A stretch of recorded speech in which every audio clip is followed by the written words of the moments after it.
he could do an entire piece that would be compelling by taking off his t-shirt and showing you what the different tattoos are. As a matter of fact, he's got a tattoo of himself jumping guillotine on a lion. He has a tattoo of that. Oh, by the way, he finished the world champion in his own backyard, the guillotine.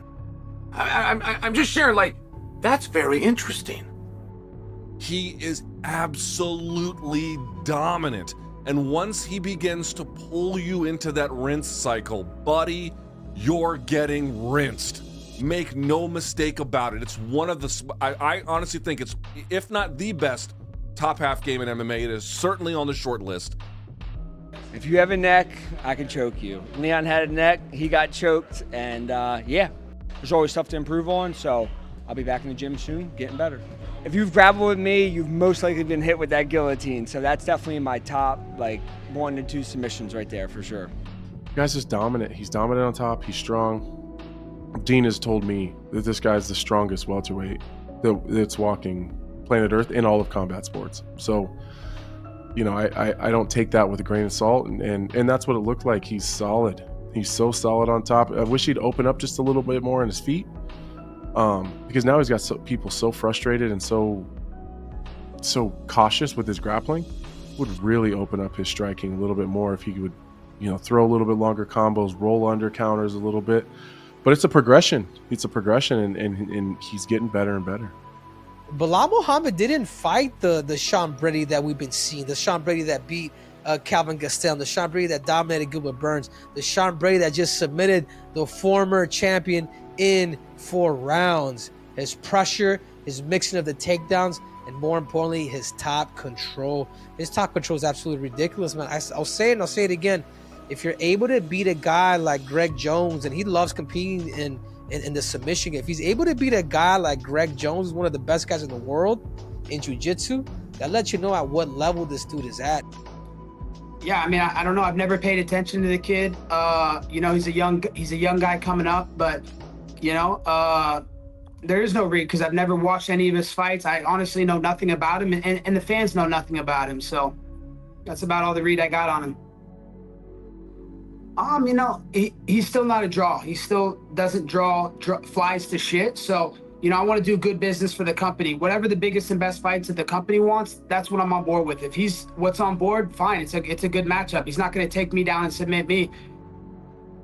There's nobody in that division, once it gets to the ground. Now, of course, taking Belal down, not going to be easy.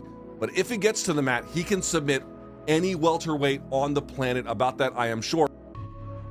Guys, he had a match. They had handicapped some of the rules, BC, around leg locks. Sure. But he went up against Craig Jones and beat him. Sean Brady? Yes. Now, again, they handicapped the rules about leg locks. It's not a claim that he's actually better than Craig Jones, but it is to say he's pretty fucking competitive. Yeah. He's pretty competitive. Dude, he doesn't make positional mistakes. That's the kind of grappler you're dealing with.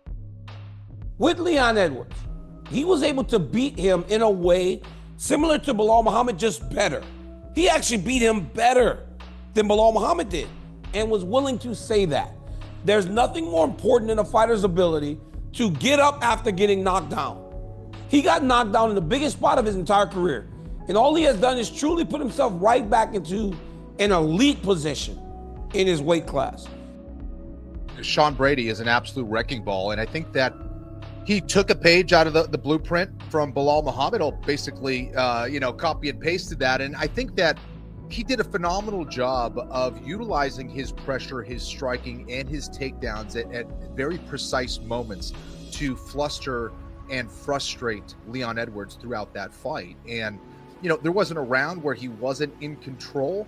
And to make matters worse, he's more of a threat on the ground than, say, Belal Muhammad, where, you know, if he does get an arm triangle, if he gets a back take, if he gets a one-handed guillotine choke, he has the experience as a Brazilian Jiu-Jitsu black belt to be able to finish from there and not allow Leon Edwards to hit one of those comeback shots that he hit against Usman. So I thought it was just very well executed, great game plan, and this is a guy who could potentially win the belt in that weight class for sure.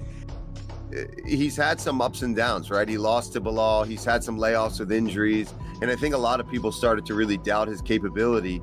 And he never let that bother him. He just kept working, stayed in the trenches. And to see him do what he did, he even exceeded my expectations, in all honesty. I thought that was going to be a fight that he could win, a fight that he would win if he was able to do what I know he's capable of. But the fact that he won almost every single aspect and almost every second, the second round, he shut him out completely. There was 0 strikes landed from Leon Edwards, one of the best strikers in that division.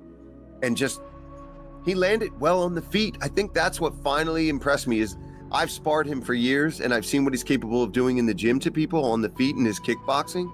And he finally just bit down and moved forward. He got hit with a couple elbows in close. He got hit with some good body kicks and teeps up the middle and pressed forward and did his job. It wasn't just the wrestling. He used the striking so effectively to be able to get in on a guy like Leon and just broke him down bad, man. And even afterwards, I felt like when he did the post-fight press conference, he exuded a level of confidence that we have never seen from Sean. He wasn't begging. He wasn't making a strong case, oh, I should be next. He was just up there being like, that's all you got? If you were in Philly, I would never tap in front of my people. You guys, like, people were telling me that the O2 fans were going to be rough on me. Like, that was nothing compared to what you would have gotten if you went into Philly against me. Like, he was just sitting there and he was going like, he was like mocking the media there. Like, just being like, yeah, now what? First off, Brady is a harder fight than people are aware. And the last guy that all 756 guys under contract, the number one guy that they do not want to fight is somebody that they know is better than the audience is aware. And that's exactly where Leon found himself. And if he could have come down the card, if he could have come into 15 minutes, if he could have come into a co-main event, I would have felt better about it. But I started to see in the media, I started to see these tea leaves. I started to see Leon with so much to lose and so little to gain, at least perception-wise. But I know the mind of a fighter. I didn't like the spot for him. I think the results showed it. I don't think Leon's any worse than he was 2 years ago. Brady happens to be that good. I actually think it stands to reason in a rematch with Bilal Muhammad that he might actually be the betting favorite just based upon this result, and I think based upon recent results. And certainly Bilal Muhammad and Jack Della Maddalena are going to engage. And in terms of this fight, I think you're right. He just put it all together. He's clearly ready for prime time. He's not fazed by the stage. And if you followed Sean Brady's story in the lead up, you know, this was a relatively short notice opportunity. I mean, he had time to prepare, but he was not the initial opponent. That was going to be Jack Della Maddalena. He essentially got the call right as his wife was giving birth or shortly thereafter that day. So there were a lot of situations, or I guess circumstances, I should say, that were less than ideal for Sean Brady. All of that is neither here nor there. And I think a rematch between him and Bilal is super exciting, super intriguing to see if he can do the same thing again to Brady, or this Brady 2.0 is capable of shutting down a guy like Bilal who's red hot on fire right now. Absolutely. Your entire marketing thing is set for you. You know, the storyline is there for you. All the whole thing about, you know, the great performance by Bilal and then winning the championship, and now this guy's coming back to try one more time against him. You know, all of it. You look and you go, it's, you know, it's just there for you. It's one of those, I love seeing when guys hit that stride, and when it's not only the confidence that you can see in when they go out into the cage, you know, it's the results. Just then you get that confidence that just builds and builds and builds.